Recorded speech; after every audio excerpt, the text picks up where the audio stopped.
for joining me on the Listen Up Girl podcast. Before I jump into today's news, I wanted to ask if you could go to the description of this podcast, click on the audience survey link. It takes less than 10 minutes to take, and it helps me understand who you are and what you're looking for in this podcast and my other podcast, Anything and a Bit Gay. So I appreciate you doing that. But your news rundown is ready, and we are going to break down stories shaping our community across politics, culture, activism, and everyday life. I'm your host, Zach Randles-Friedman, and today's lineup is packed with Grindr election scandals, global LGBTQ policy setbacks, celebrity advocacy, government grade cards, memoir announcements, and protests stretching from Oklahoma to Tijuana. So settle in because today's stories are deeper, richer, and more urgent than ever. Our first story is Grindr scandal rocks Trinity College election. A student election at Trinity College Dublin has taken a dramatic turn after presidential candidate Colm O'Kelly was ruled in breach of election rules because his campaign materials appeared on his personal Grindr profile. The Electoral Commission says candidates were explicitly warned on November 12th that campaigning was limited to platforms where student unions have an official presence. Dating apps, especially Grindr, were cited as a past source of violations and were strictly forbidden. The commissioner said O'Kelly violated Section 4.5.4.f by using a non-approved platform without seeking an exception. His campaign manager confirmed the post, but added a pointed critique about outing people online, saying queer spaces should be safe. Sharing what happens in queer spaces without consent is always poor behavior. The situation has sparked a broader conversation about privacy, queer digital spaces, and the blurry lines between personal and political life. Next, Josh Cavallo mentors closeted athletes worldwide. Openly gay footballer Josh Cavallo has revealed that since coming out in 2021, he has been secretly mentoring a network of closeted athletes across the globe, many from countries where LGBTQ visibility remains risky or dangerous. Speaking on We Need to Talk, Josh said athletes reach out privately to discuss sexuality, fear of rejection, contracts, and career implications. He emphasized that many have no desire to come out publicly. He said they're happy to keep it separate. What matters is having a safe space to talk. He sees his role as creating a refuge for athletes who often have nowhere else to turn, especially in sports cultures that is still homophobic. Next, Women's Institute to end membership for trans women. In a move that has devastated UK LGBTQ+ advocates, the National Federation of Women's Institutes announced it will stop accepting transgender women as members starting in 2026. The WI says the decision was forced by this year's UK Supreme Court ruling, which determined that Equality Act's legal definition of a woman refers to exclusively to biological sex. CEO Melissa Green called the decision deeply painful, noting that trans women have been part of the WI community for over 40 years. She stressed, this change affects only formal membership. Transgender women are women. We remain committed to offering support and sisterhood.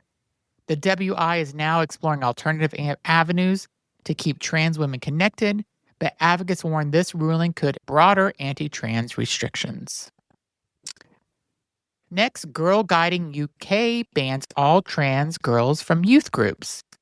In a near parallel development, Girlguiding UK, which oversees rainbows, brownies, guides, and rangers, has banned all trans girls from joining its youth groups. The organization had allowed trans members since 2017, but it updates its policy now restricts memberships to biologically female youth in response to the Supreme Court ruling. The group says the decision followed detailed considerations and legal advice, and they emphasized it was made with a heavy heart. New memberships for trans girls are barred immediately. Current youth members will not be immediately removed, but their long-term participation remains uncertain. The ruling affects a massive network of 300,000 youth and 80,000 volunteers and has drawn widespread condemnation from LGBTQ right groups and families. Next, Trump claims he did great with the gay population, and data says he didn't. During a conference at Mar-a-Lago, Donald Trump spotted members of Gays for Trump in the crowd and declared, "We did great with the gay population." He followed the comment, "You don't look gay," drawing immediate backlash online. Reality Check, CNN's 2024 exit polls show only 12% of LGBTQ plus voters supported Trump, while 86% voted for Kamala Harris. LGBTQ plus advocates say Trump's claim continues a pattern of exaggerating support for marginalized groups despite policies. Next, United States receives an F on LGBTQ human rights scorecard. The U.S. has received an F rating in a recent local LGBTQ human rights assessment, placing it alongside Russia, China, and India. Just 1 year earlier, the U.S. held a grade of C. The plunge reflects escalating anti-LGBTQ legislation, healthcare rollbacks, rising hate rhetoric, and the lack of federal protections. Advocates warn the country is moving backwards at a historic speed, and I could not agree more. Next, from Alabama to Alberta, Canada mirrors U.S. anti-trans trends. Now reporting shows conservative politicians in parts of Canada are drawing directly from U.S. anti-trans strategies. From Alberta's gender policy shifts to campaign messaging, echoing American culture wars, researchers say cross-border influence is growing stronger. The emerging phrase used by experts and advocates from Alabama to Alberta. And I am so sorry to my listeners that you have to listen to all these negative stories because I have not said one positive story yet. But we're going to get to it. Next, Madonna calls out Trump for ignoring World AIDS Day. Madonna is calling out Donald Trump after the State Department instructed staff not to participate in any World AIDS Day activities. She called the move ridiculous, absurd, and unthinkable, noting how many loved ones she lost to AIDS, including choreographers, mentors, and close friends. Madonna vowed to continuing World AIDS Day, urging followers to do the same.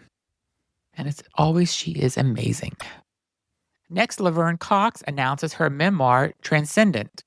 Actress, producer, and trans icon Laverne Cox has announced her upcoming memoir, Transcendent, set for release date on June 9th, 2026.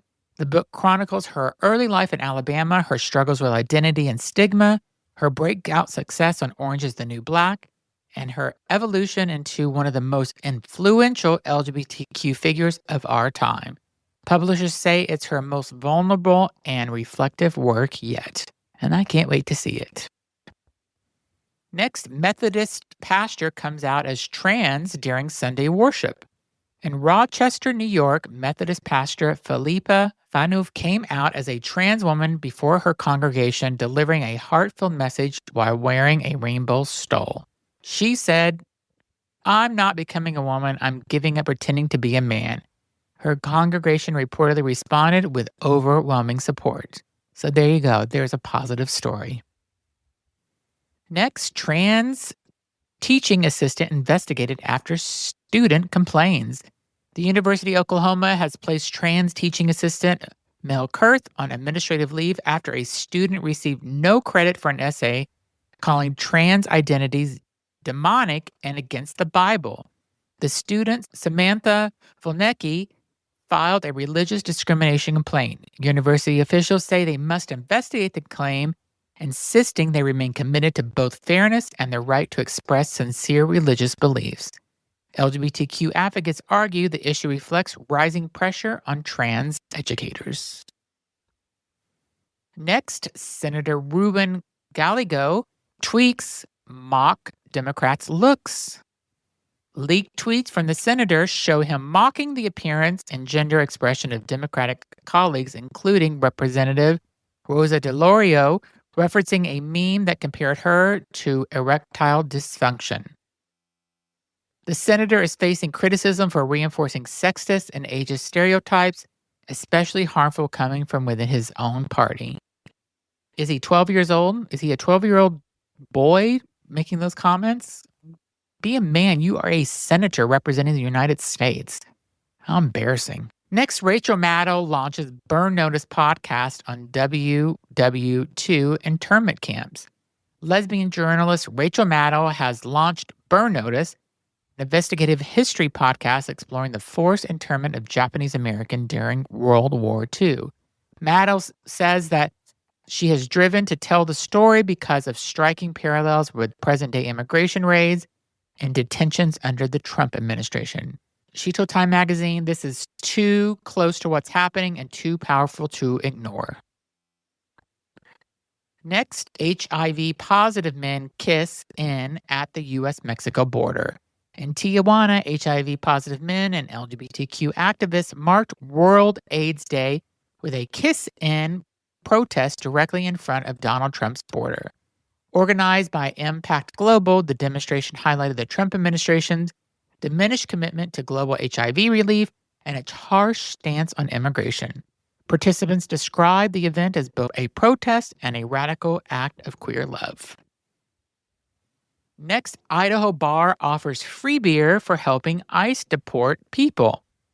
An Idaho bar previously known for hosting heterosexual awareness parties under fire again after offering a month of free beer to anyone who helps ICE identify undocumented immigrants in Idaho. The Old State Salon posted the promotion on its X account, sparking outrage from immigrant advocacy groups who say it encourages racial profiling. I can't believe this bar is still in business, but I hope it goes out of business soon. And my last story is GOP staffer charged after fabricating Trump whore attack. Republican congressional aide Natalie Green has been charged with conspiracy and making false statements after the police say she staged her own assault and falsely claimed attackers bound her and wrote Trump whore on her body. Investigators determined the story was fabricated, raising concerns about political weaponization of law enforcement resources. She has an issue. And that's your news rundown for today on the Listen Up Girl podcast. From policy shifts to personal courage, from activism to political chaos, these stories remind us just how much LGBTQ rights and narratives are shaping the wider world and how vital it is that we all stay informed. If you enjoyed today's episode, please hit follow, share it with your friend, and leave a review to support the show. I will be back tomorrow with more LGBTQ plus news. Thanks for listening.